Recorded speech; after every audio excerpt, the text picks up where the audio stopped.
তৃতীয় শ্রেণী প্রাথমিক বিজ্ঞান প্রথম অধ্যায়ে সবগুলো চক এবং অনুশীলনীর সমাধান করে দেওয়া আছে।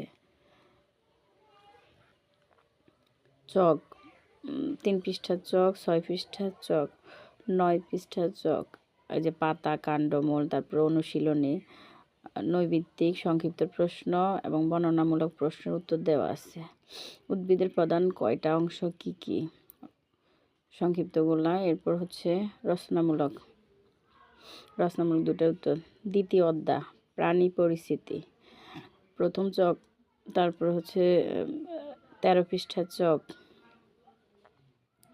15 পৃষ্ঠার চক, হাড় বিশিষ্ট প্রাণী, হাড়বিহীন প্রাণীগুলোর নাম, তারপরে হচ্ছে বিভিন্ন এই যে চক, তারপরে হচ্ছে যে প্রাণীদল চকগুলা। এরপরে হচ্ছে সঠিক উত্তর, শূন্যস্থান, সংক্ষিপ্ত, বড় প্রশ্ন।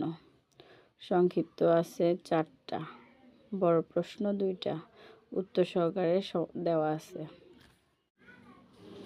তারপর হচ্ছে 24 পৃষ্ঠার গ্রীষ্মকালীন ফল, শীতকালীন ফল, 12 মাসি ফল আলাদা আলাদা করবে। তারপর গ্রীষ্মকালীন সবজি, শীতকালীন সবজি, 12 মাসি সবজির চক 21 পৃষ্ঠার। 29 পৃষ্ঠার পুষ্টি উপাদান আর খাবারের নাম, কোন খাবারে কি কোন পুষ্টি উপাদান আছে, তারপরে কোন খাবার না খেলে কি কি সমস্যা হতে পারে, তারপর খাবারের নাম, পুষ্টি উপাদান বা সুষম খাদ্যের তালিকা, এগুলো উপরে ছবি দেখে করবা। তারপরে হচ্ছে আর কয়েকগুলো চক আর অনুশীলনী, সঠিক উত্তর, শূন্যস্থান, সংক্ষিপ্ত, বড়। সংক্ষিপ্ত আছে 4টা আর বর্ণনামূলক আছে 2টা। সবগুলো সমাধান করে দেওয়া আছে।